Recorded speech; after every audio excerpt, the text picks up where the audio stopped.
Jako někdo, kdo investuje 10 let, jsem si skoro každý rok říkal, proč neexistuje aplikace, která vezme výpisy ze všech mých brokerů a dá mi podklady pro daňové přiznání. A tak jsem jednu vytvořil. V podstatě to funguje velmi jednoduše. Nahrajete výpisy od brokerů, můžete jich mít hned několik, software je automaticky zpracuje a přehledně vám zobrazí veškeré transakce. Tady ale jeho práce nekončí. Ta opravdová magie se totiž odehrává ve třetím kroku. Tady vám software jedním kliknutím automaticky spočítá, která metoda párování a měnové konverze je pro vás nejlepší. Jako investoři totiž můžeme provádět daňovou optimalizaci a párovat nákupy a prodeje, jak uznáme za vhodné. Software tedy může počítat s metodou FIFO, kde se každý prodej mapuje na nejdřívější nákup, LIFO, kde se mapuje na nejpozdější nákup, Max Loss, kde se mapuje na nákup s nejvyšší cenou, anebo Max Profit, kde se naopak mapuje na nákup s nejnižší cenou. Jedním kliknutím si můžete vybrat, jaký párování použijete a sám vám můžu říct, že to může hrát obrovský rozdíl ve vašem daňovém základu. To samé potom platí pro měnový kurz. Každý obchod v dolarech nebo eurech totiž musíme přepočítat na koruny. Máte ale dvě možnosti přepočtu. Můžete buď použít jednotný kurz, který se stanovuje na celý rok,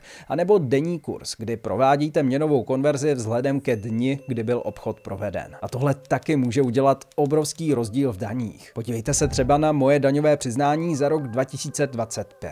A tady se nebavím o daňovém základu, bavím se vyloženě o úspoře na daně. Software zvládá jak akcie, tak i ETF, dividendy a nebo třeba úroky z neinvestované hotovosti. Vše si můžete přehledně zobrazit a optimalizovat. Pro malé investory je také super, že software automaticky hlídá časový a hodnotový test. A úplně zdarma vám poví, zda máte povinnost podávat daňové přiznání, anebo ne. Tak se Romi navíc umožňuje celé přiznání vyexportovat a poslat mé účetní tabulku, PDF a nebo rovnou XML, který může nahrát do portálu Moje daně. A pokud si něčím nejsem jistý, můžu jí klidně poslat odkaz, přes který získá přístup k mému účtu a může třeba i upravovat transakce. Po případě, pokud potřebuji pomoc, ale nemám daňového poradce, můžu si ho vyhledat v databázi daňových poradců. Celý software je prostě navržen tak, aby vám přiznání už nemuselo trvat hodiny práce strávené v Excelu, ale abyste ho mohli mít během pár minut a ještě na tom ušetřili. A jelikož v Česku velmi rádi investujeme také do nemovitostí, software na to taky myslí. V záložce nemovitosti mohu přidat mou investiční nemovitost. Mohu pak přidat i mé příjmy a náklady a software mi opět automaticky spočítá odpisy a řekne, zda je lepší používat paušál anebo reálné výdaje. Stejně jako u akcí, potom můžete výsledek vyexportovat do tabulky, PDF a nebo XML. A nejlepší na tom je, že si mohu daně spočítat i v průběhu roku. A pokud například vidím, že mám velké příjmy z prodeje akcí, mohu se rozhodnout uzavřít nějaké ztrátové pozice, abych si snížil daňový základ. Při nahrávání výpisů můžete nahrávat od libovolného množství brokerů a software dokáže automaticky detekovat duplicitní záznamy. Takže se nemusím obávat, že bych omylem nahrál jeden obchod dvakrát. Když tedy budu řešit daně příští rok, stačí mi jen nahrát aktuální výpisy a během pár kliknutí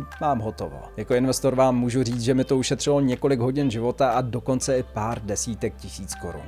Už si upřímně nedokážu představit, že bych daně pro příští rok řešil v Excelu. Pokud jste třeba pasivní investor a máte malé portfolio, které se skládá pouze z akumulačních ETF, tak tento software asi úplně nepotřebujete. Pokud jste ale už aktivní investor, který občas dělá obchody, které nespadají ani do časového, ani do hodnotového testu, tak se vám může vyplatit spočítat si, zda opravdu používáte správnou metodu. Je prakticky nemyslitelné každý rok si dohledávat, jaký byl kurz přesně v ten den, kdy jsem dělal obchod. Zvláště pokud jsem těch obchodů dělal stovky. Ta výhoda ale je, že to software dokáže udělat automaticky za nás.